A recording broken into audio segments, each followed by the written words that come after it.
Welcome everyone to the brand new offshoot of our Gone with the Wind podcast called Gone with the Wind Contender Review, where we ask the question, could it have been a contender? In this series, we will be spending about an hour and change discussing, dissecting, and ultimately reviewing an awards contender every week with a rotating panel. In this inaugural episode, we take a look at Pablo Larrain's Spencer. Thanks for listening, guys. Diana, they can't change. You have to change. You have to be able to do things you hate. You hate? There has to be two of you. There's the real one and the one they take pictures of. Diana, for the good of the country. For the country. Set during the Christmas holiday season of 1991, Princess Diana is trapped with the royal family. During these 3 days, Diana is plagued with anxiety as the claustrophobia and constriction of the royal house begins to drown her. Diana must come to terms with the past, present, and the future before she loses her grip on her own reality. Directed by Pablo Larrain, Spencer stars Kristen Stewart in what is being heralded as one of the best films of the year. But is it? Some of us agree, some of us disagree. Hey everybody, this is Manning, the host of Gone with the Wind. We're doing something different and special. We're doing something along the lines of just kind of a review a week, focusing solely upon a movie and kind of dissecting it for about an hour with some special guests and some regular panelists. And today we have a special guest in Connor Lightbody. Welcome, sir. Good morning, good afternoon, whatever time of the day it is over there. It is definitely the morning. It is 7:44 a.m. before I have to skedaddle in about less than an hour. So we're going to get less than an hour for this. But you know what? That's okay because we're going to get the ball rolling. Yes, we're going to get the ball rolling as soon as we possibly can, which is interesting because also Dan will be joining us very shortly. He's literally getting in from work and he is hopping on as soon as he possibly can, getting himself set up. So we're going to go ahead and get started and he'll join us and pop in whenever. We talked about on the last episode you guessed it upon, and I wanted to bring you on this because ever since I gave my quick spiel about Spencer when I saw it, and your immediate reaction was, "Oh, I disagree," and I'm like, "Do you?" Well, I mean, of course you disagree because my opinion is in the minority. Let me say, for those who follow film Twitter or just critics in general, this movie is being heralded as a great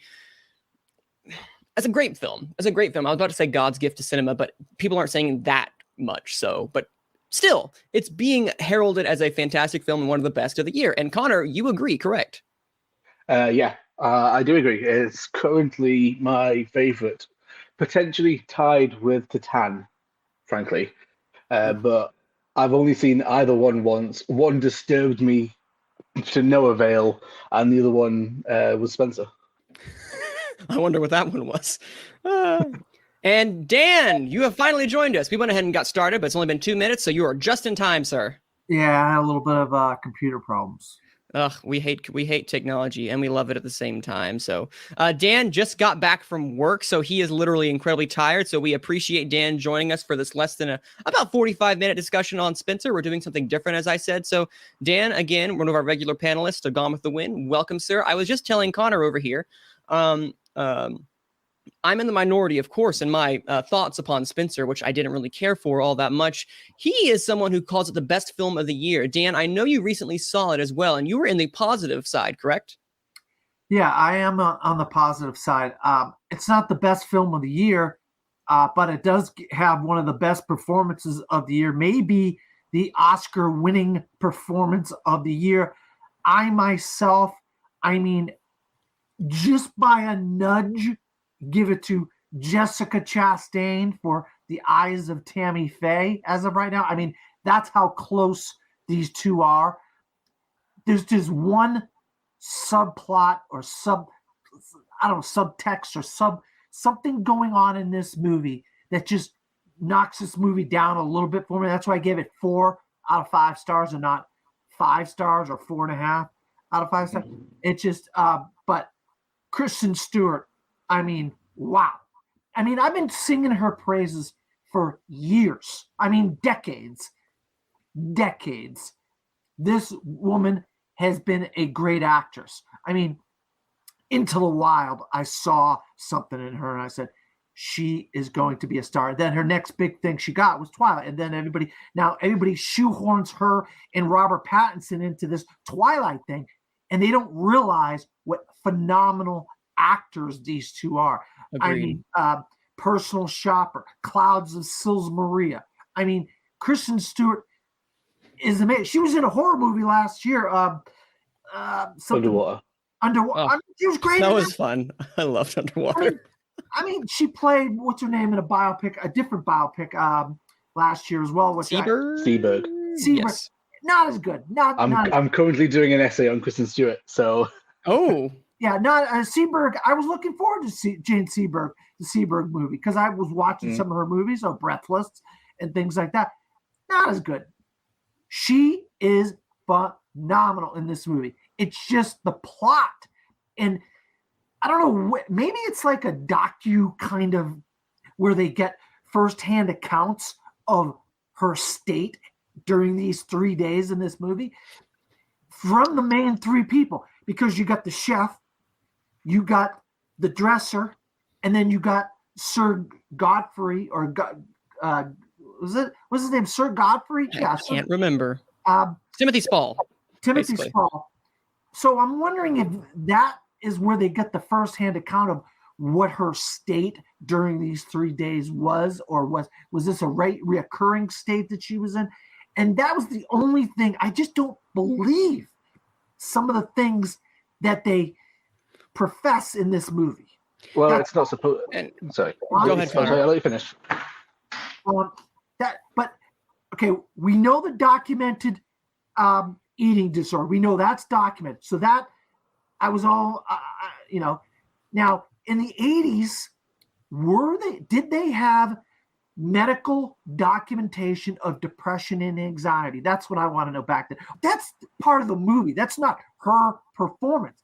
What she is given on the script, in the script, she knocks it out of the park. I mean, absolutely destroys whatever lines, whatever. I mean, she's great. I don't think Kristen Stewart has ever been better in anything she's ever done. And that's why she's in the Oscar conversation, and she's like that close to Jessica Chastain for me. And I was going to say, and Connor, I think you're about to add that as well too, is that that's probably where the disconnect occurs for me, is that this is, as Pablo Larrain said, a fable. As the actual poster says, this is a fable. This isn't exactly what happened. This is conjecture, because we know that she didn't take the kids, her two boys, Harry and William, away from, was it Sandringham House? What is it? Is that the estate? Yeah, that's right. Okay. Yes, that she didn't take it. All that last part did not happen. And I think everything he is conjecturing. Is that the conjection? Pablo Larrain is basically just saying this is a alternative history. What could have happened? What a happy ending for Diana of a princess that is trapped within a castle. And that's where the allegory to me comes in, of like what I couldn't connect with, not what happened to her, but how they went about it in a way that just felt very cold. The allegory felt cold. I got it, and it was kind of on the nose, but it did not click with me in the sense of like they had so much symbolism that I only connected with Diana in one moment, and that was when she was with her children. But Connor, do you excuse me, Connor, do you, as someone who praises this film and loves and adores this film, for you personally, what clicked with you in this film? Is it the aspect of the fable, or what did you see about this that was so enrapturous in your eyes? So to take Dan's point, there was a really good interview with the writer Stephen Knight, where he says that he took first-hand accounts from lots of different people who worked within the palace. So the staff, all those scenes where you see rumors and gossip, he used all of that and he created the film around it. So yes, absolutely. There's no basis in reality. It is, as Manning was saying, there is a fable. I forget the tagline. Is it a fable of a true reality or something? Or Ooh, I'll look it up. Mm-hmm. But you're right. That's a fable important. or fantasy or something. So yeah, it's not designed to be accurate. I have a friend who came out of it and was like, none of it was ever even real. And it was like, well, it doesn't have to be.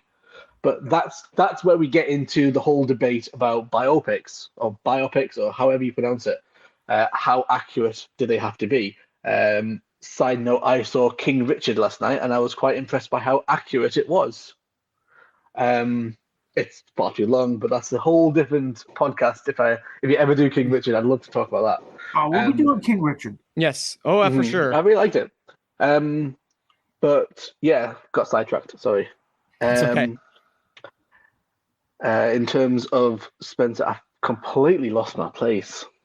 You're saying about how it's the biopic and how it talks about the biopic or redefines it. So yeah, it doesn't exactly have to be authentic. It doesn't have to be real. In my eyes, there's a artistic license to be had when you're telling a story and you're using a character. But of course, the ethical conundrum there is they're a real character. You could have used this the same kind of story as a basis for fictional characters. The Crown. We're gonna get the second half of Diana on the Crown season 6, where Elizabeth Debicki is playing her as an older woman. Obviously, it was Anna Karen. Emma Corrin was amazing. I mean, amazing. Yes. And so was what's his face as Prince Charles. But I think we're going to get really into the meat and potatoes of Diana's relationship with Prince Charles in The Crown season 6. This was kind of like a little nugget of that. These 3 days was like a little nugget of that. And I really thought the 3 days really were effective. How they moved the 3 days, Connor. I thought it was she went from day 1 to 2 to 3, except for that just one little thing. Are we doing spoilers? Are we in a second? Yes, I'm pretty sure. I'm pretty sure we're doing spoilers, but I wanted to make sure. Like, Connor, were we going to interject first before Dan was going into the spoiler territory? No, it was going to continue with the spoiler territory, so we'll stick a warning on. Let the floodgates open. Go ahead. All right. Well, my thing is Anne Boleyn.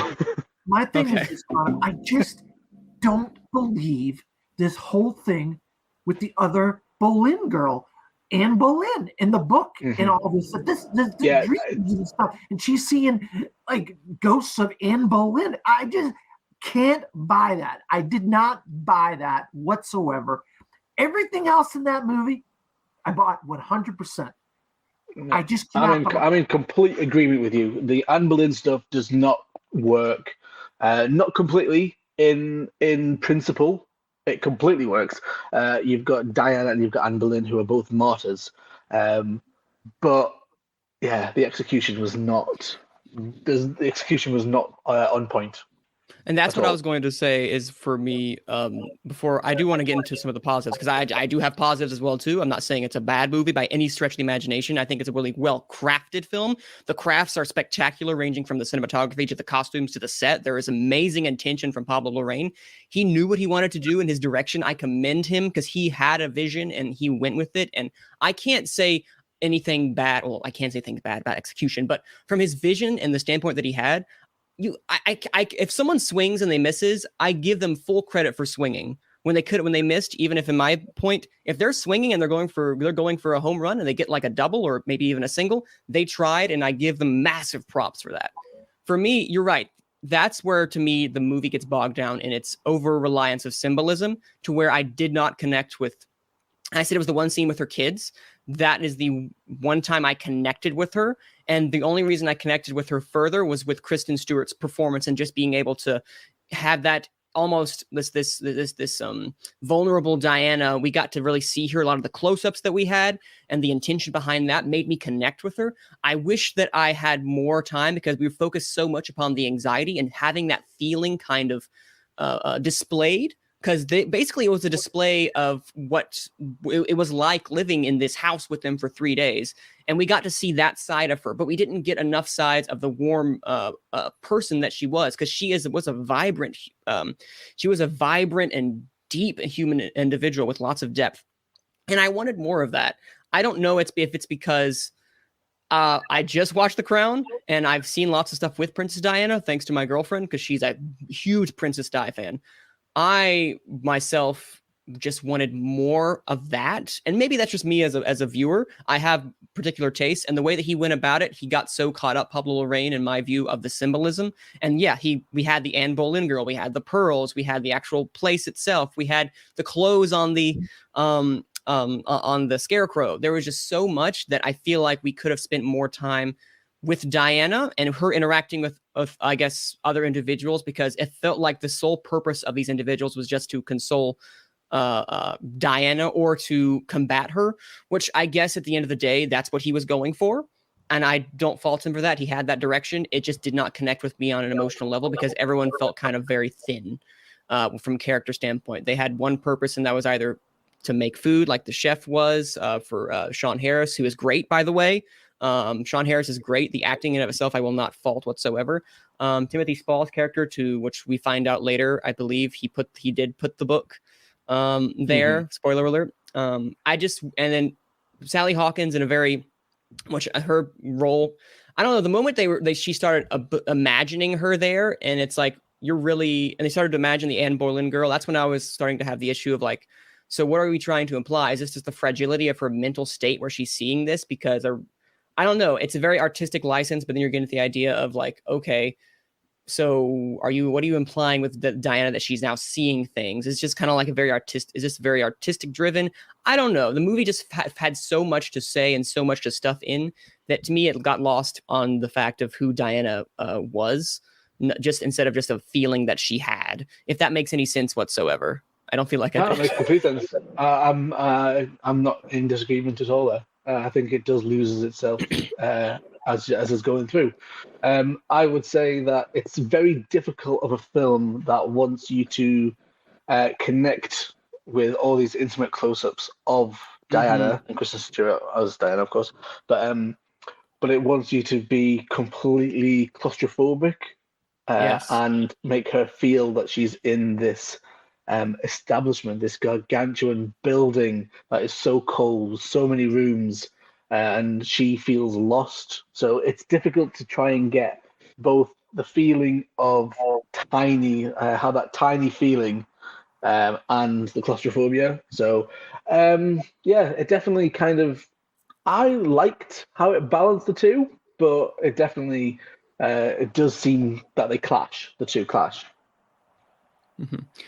So you think, Connor, just to dig into that a little bit more, when you were saying that it worked for you, you enjoyed that direction. And I think at the end of the day, it's just the direction that Pablo Larrain took it, that in his over-reliance on the symbolism that really disconnected it from me, but it connected with you personally. What stood out about this movie in particular that put it above, as you said at the beginning, this in Titan, why this movie in particular? I have a very strong personal connection with eating disorders. For my own personal context, I was my mother's carer for 5 years, and she has bulimia. It's one of the reasons why I became a chef, is because I wanted to learn how to cook, and I wanted to kind of help her cook. I mean, she taught me how to cook, but then I kind of took it further, and now I'm kind of cooking for her now and again, kind of thing, helping her out. But that's the personal connection to me. So with Princess Diana's eating disorder and how she purges herself. I mean, and the symbolism of the purging itself was actually really, really moving. So how I viewed it was that Princess Diana, with her eating disorder, she would regurgitate, she would reject the establishment that she's in. And I really enjoyed how the film framed that kind of gluttonous power over her as something that her body just fundamentally and her brain fundamentally rejects. I really connected with that, and the scene where she's kind of gorging in the kitchen and she gets caught. I think that was the turning point for me, where I was like, oh, you know what? I'm really invested in this woman's struggle with fighting her eating disorder at the same time as the kind of the powers that be, so to speak. I lost my train of thought, sorry. No, but I was going to say, speaking of that, especially the poster, which I know we were all raving about in context of the movie. I know this has been said before, but specifically, it's shocking to see what the poster was, and then ultimately the image that we see of her purging, as you said, purging herself over the toilet, and that's especially because you think, oh, she's just crying in the poster. No, there's something that is a deeper meaning in that. And I do appreciate something like that. I don't know if that was intentional or not, but that was a really interesting visual that we were able to get with the poster, and I do appreciate that immensely. Yeah, like but obviously where she crunches down on the pearl. that's a I great just think scene. yeah, Scene. and when she swallows it, I was really taken by that scene, for a reason that my brain has now just disappeared. While you are remembering that, Connor, oh, did you remember it? I'm trying to. It's okay. Take your time trying to remember that. The thought about the pearls, but I was going to add quickly before I ask Dan a question. For the pearls, I love that scene because that was when the symbolism worked, because the pearls were constriction. They were literally a constriction of her and the royal family trying to. I guess constriction and claustrophobia are like the words of the day in this Spencer movie, because they were literally trying to hold her back, and the entire time, obviously, she really didn't break the pearls, because she's seen in the scene when she breaks from the dream world of her reality as she's viewing it. And I love the use of the score there. That's when to me, it plays the most like a horror film, maybe other than like the house, the house situation. But this is when it's basically a ghost story in a haunted house. Yeah. It comes across like that as well, I think, at times. And that's the best sense of it, because these people are judging her the entire time, staring at her. And that was probably the best use of symbolism in my view, the allegory of her being constricted and trying to break that, and then ultimately destroying and chewing on the pearls themselves, which I think was beautifully haunting. But Dan, for you, when you saw this film, this movie is, of course, it drowns itself in symbolism, or it floats itself with symbolism, depending on your preference. For this film in Spencer, when you saw that scene, the one about the pearls, and you saw a lot of the other instances of the symbolism and allegory, how did that connect to you as a viewer? What was your standout or detriments when it came to that? It was cringeworthy. It was literally cringe. I was cringing watching it. And I'm like, oh my God. A good cringe or a bad cringe? Bad. I mean, I was cringed because I felt so bad for her, but the pain, you could tell the pain she was in.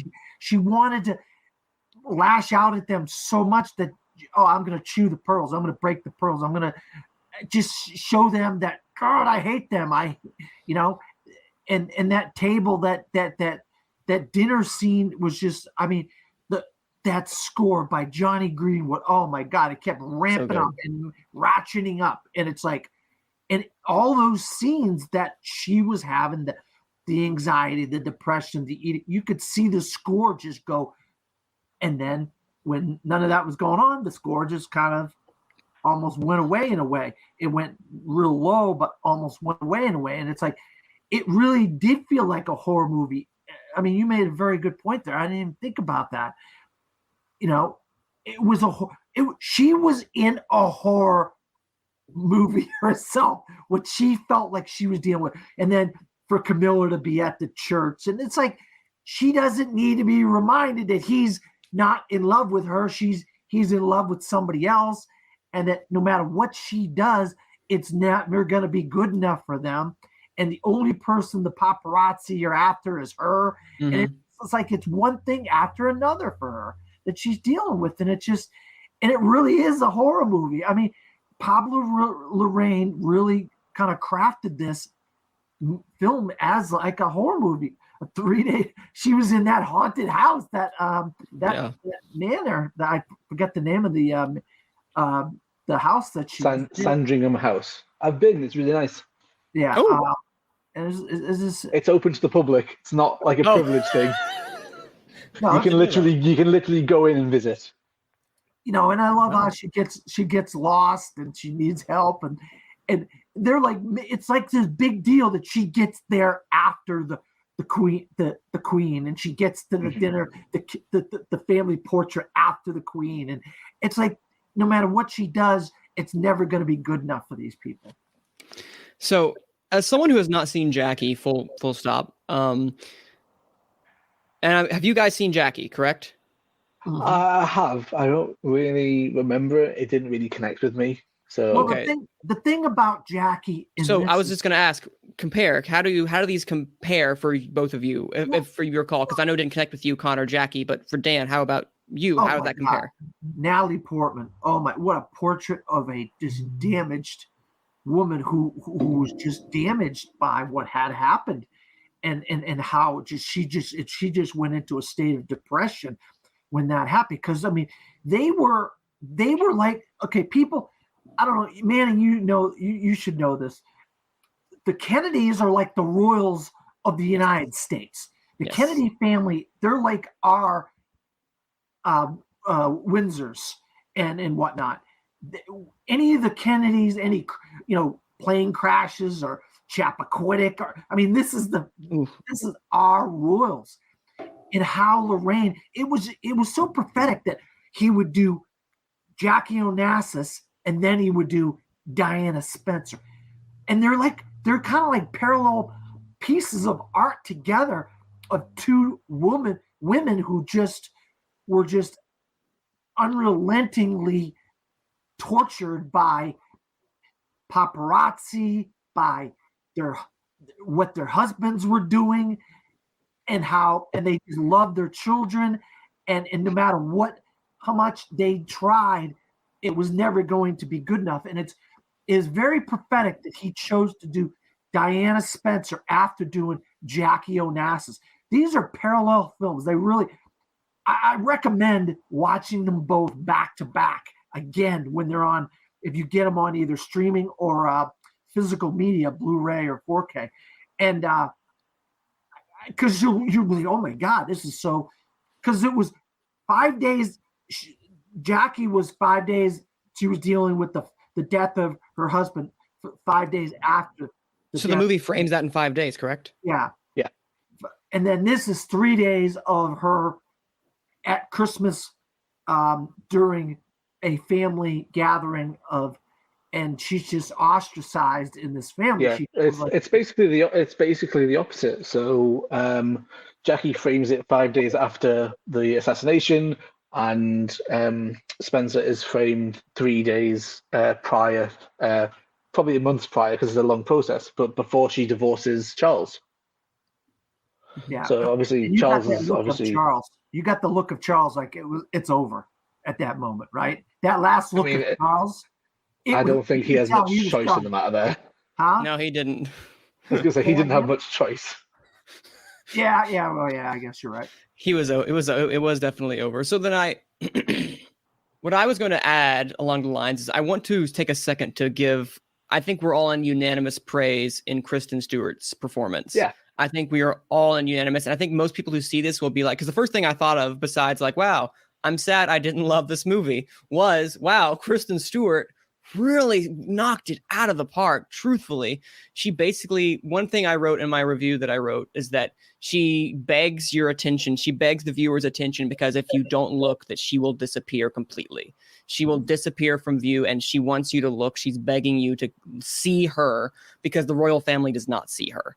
And with that, I think that is just a beautiful sentimentality that they do and that she brings. And while I don't think the character of Diana is written to be incredibly rich or vibrant, as I knew that she was, what is going on in this film, I kept forgetting that was Kristen Stewart personally, and I just kept thinking this is Princess Diana. Same thing like with Jessica Chastain when she was in The Eyes of Tammy Faye, which I really like as a movie, but I love her performance more so than anything else. The movie's okay, but she is that's not great. out here yet, so it's not. I've got no basis for it at all. Well, in this, Jessica Chastain disappears into the role of Tammy Faye, where I was like, that's another time I was like, oh, wow, this is just the character of Tammy Faye, who is a really, for lack of a better term. I don't know who that is. I know of the film, but I don't know who Tammy Faye is. You ever heard of the term televangelists?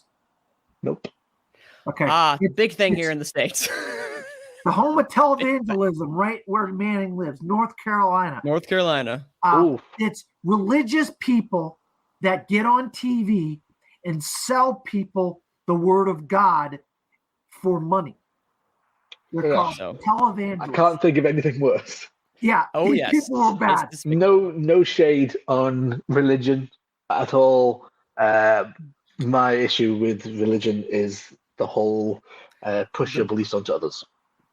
Agreed. And they did that too. They what they did was they basically were like, hey, we're going to basically take your money to fund our lives. And you can see that through the excess that they got. And it's a really fascinating dissection of these two people and how, the old term, what was it from a House of Lords? It was a power corrupts, absolute power corrupts absolutely. And they basically may have started off with pure intentions, but they just basically they ruined themselves and ruined so many other lives because of what they did. That was my tagline for a film I saw at Venice, actually. Oh. A film called The Promises with oh yeah, you mentioned what's her face? That one.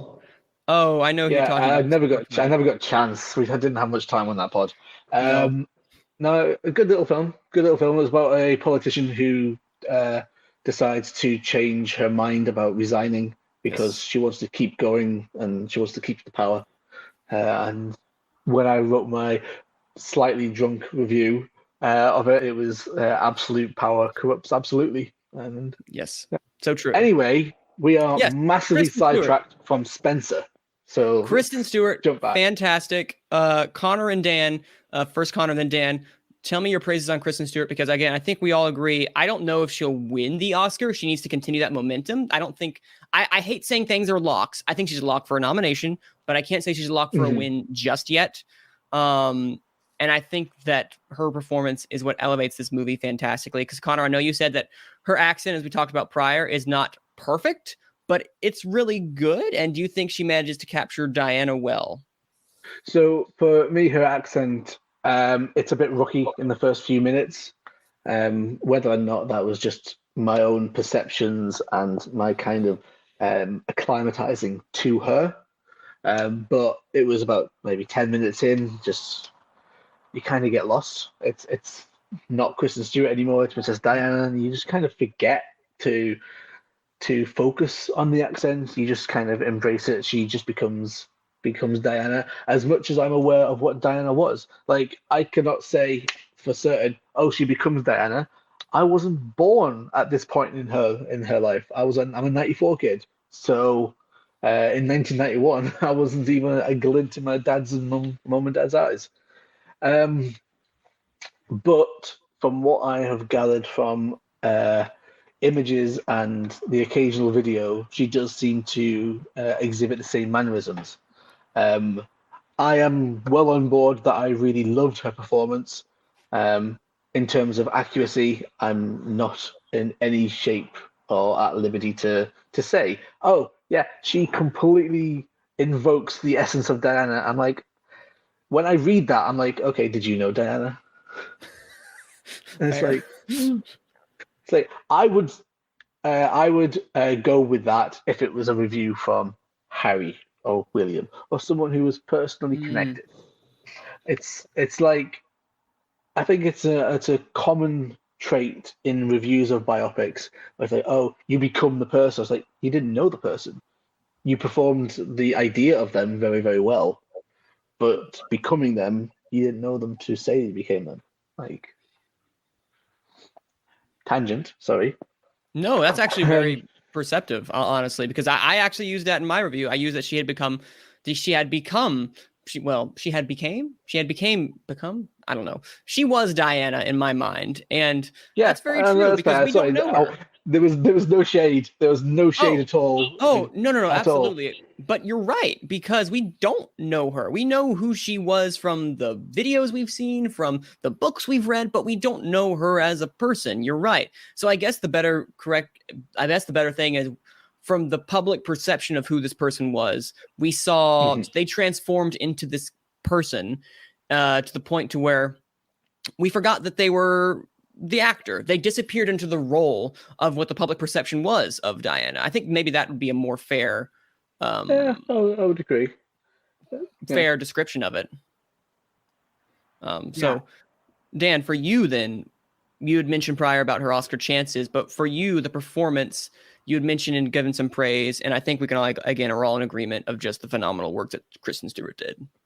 Yeah, I mean, I grew up with Diana and Charles because I saw The Wedding. It was like the greatest thing in the face of the planet at that time. It was just a gigantic thing, like at 8 o'clock in the morning or whatever it is, and it was this giant procession and this giant like whole thing that was going on, and so it was just a constant on the news, on the morning shows. We got these morning shows in America and then we got tabloids, and you see them on the tabloids, and so you're inundated with the royals all the time. So you don't know them, but you just feel like you know them because they're on every cover of every magazine. They're on talk shows.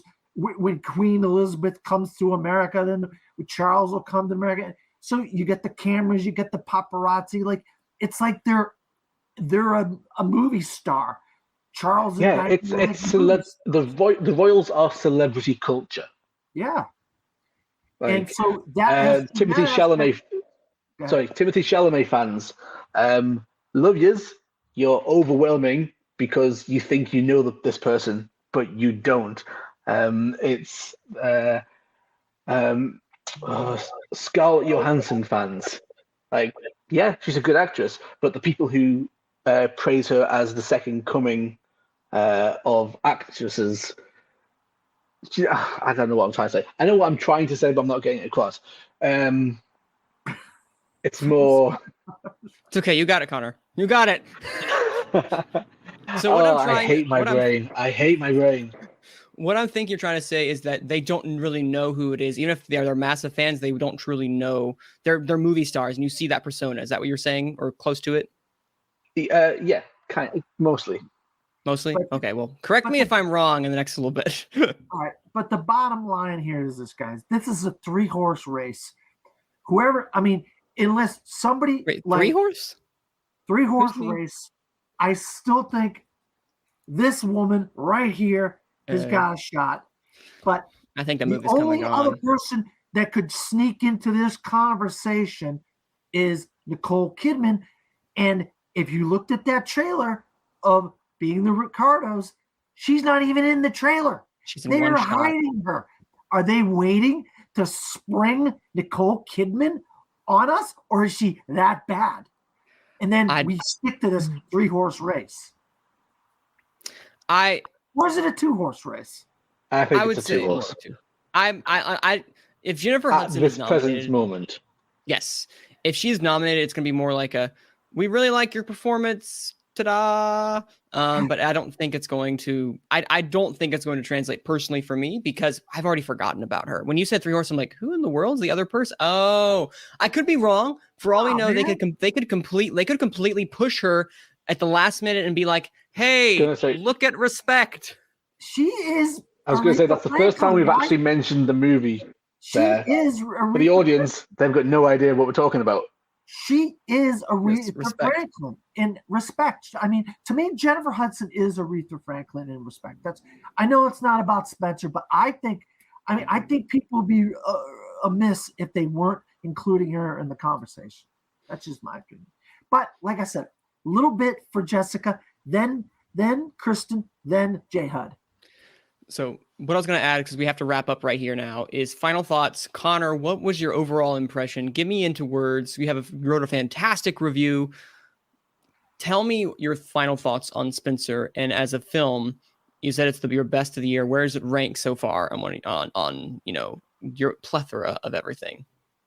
It's at the top, but I know it's November, and I know there's a whole lot more movies that I want to see. I really connected with it. There's a lot of issues. I'm under no illusions about the illusions that Kristen Stewart sees during the movies, but yeah, I really dug it. I enjoyed all the allegories. They are very on the nose, but I'm a simple person. Spoon feed me. What I especially liked, I never got a chance to mention earlier, was the fact that everything kind of has a dual meaning. So She is literally hemmed in by the organization, by the Windsor family, when the curtains get fastened, tied up, sewn That's so together. true. And the clothes themselves that she's forced to wear are like straitjackets in this massive like asylum building. And yeah, like, call me an arty, pretentious person for it, but I enjoy diving into a movie and looking at dual meanings and going into all of that. I enjoyed it as a character piece of a woman who wants to get out of constriction and the cyclical nature that she's stuck in. But when I left, it was like, oh yeah, that was really good, and I spent 2 days just going over it and over it and over it. And in my head, I was like, you know what? I'm really enjoying thinking about this movie. And it's just stuck there. It's been about a month now, and it's stuck there. I like that. I like a film that gets under your skin a little bit. Those are the marks of a good film, when it can stick with you and you keep thinking about it, for good or for worse. Even movies that I haven't liked and I keep thinking of over and over again get better over time because it hasn't left my brain in a good way. Like I'm mulling over it. But Dan, what about you? What are your final thoughts on Spencer? Yeah, it's just a beautiful shot movie, great cinematography, Yes. great set production. Claire Maton. Oh, Great Claire Maton makeup- is fantastic. Makeup and hairstyling. Good. I love the dampness and the coldness of that Yeah. England in that time of year, where you see the fog coming off the grass and you see the cold. Everybody's wearing coats, and it's the way you could feel the weather, and that stuff was shot just so beautifully. But it also mirrored what she was going through: the dampness, the coldness, the miserable kind of weather that was going on at the time. Connor's from England, so he knows how damp and cold and crappy it can be at times. But she was kind of going through that. So talk about mirroring things. Great points about the drapes and the clothes. Oh my God. It was just such a big deal about the dang drapes. It's like, give me a break about the freaking drapes here, guys. But yeah, I mean, it's just a great movie, but it really, her performance is what just makes this movie a 4-star review for me, where other people, had played biopics and people, and they just, the movie just stunk, So it tells you Larrain's, he's got this kind of thing going on where he's got this path, this road that he's been going down, Jackie, now this. And it's who's he going to do next? I'm looking forward to seeing what his next movie is going to be. I would like him to go into more narrative features rather than factual. What else has he done apart from Jackie and Spencer? I'm drawing a blank. Ooh. Yeah, I gotta go. I gotta look at that. I forget what else he's done myself. I'm looking at that right now. He's done No. I don't know what that Jackie is. Jackie was his debut. Wait, what? What is No, didn't he? He did No, which is a co-produced historical drama directed by Pablo Larrain. Yeah, No, starring Gail Garcia Bernal. So he did that, and that got a U.S. release back in 2013. So that was his directorial debut? I don't know. Wow, he's on a good track. If that was a historical drama, I've never heard of that. Then he obviously likes his history, which is fair news. If you find your niche, embellish it, go for it. Agreed. And I guess my final thought to Spencer is that I wish I loved it more. This was my most anticipated film of the year. I was gushing over that trailer. If you all heard me on the podcast, you knew that I was gung-ho of it, and I just wish that I loved it more, and that kind of saddens me. But I also should have looked up and see what Pablo Larrain's style was before I jumped in, and I'm not looking for a traditional biopic of the paint by numbers, point A, point B. I respect the vision, and I just wish we had more time to understand Diana the character instead of fixating upon the feeling that she had.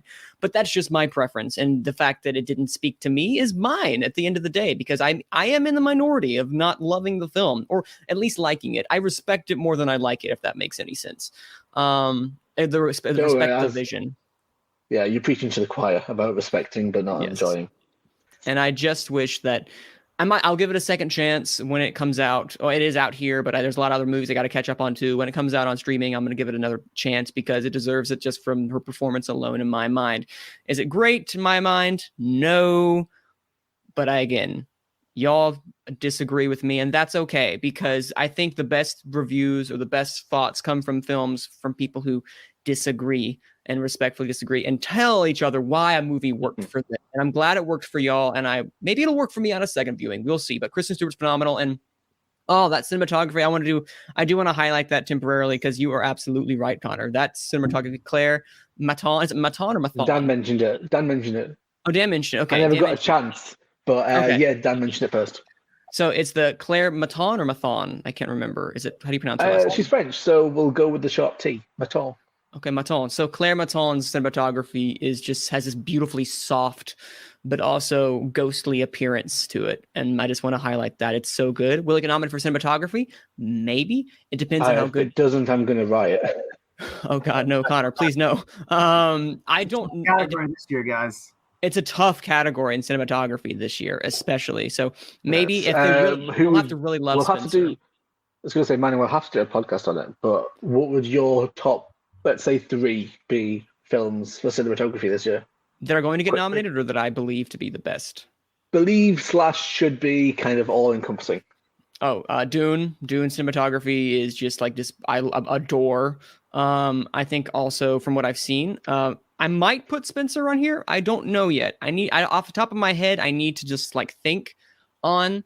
But if we're going on merely just what's been nominated or what could be nominated, I think it's Belfast. I think it's Power of the Dog. I don't think necessarily those are Green Knight.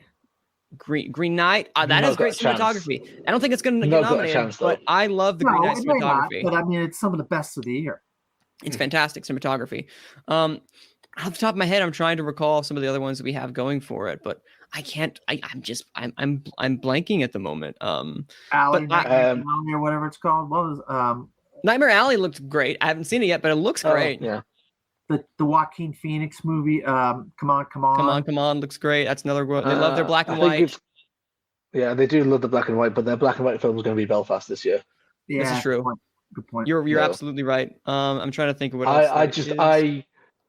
I would be so happy if Titan got nominated for best cinematography. Cinematography, really? It's never going to be.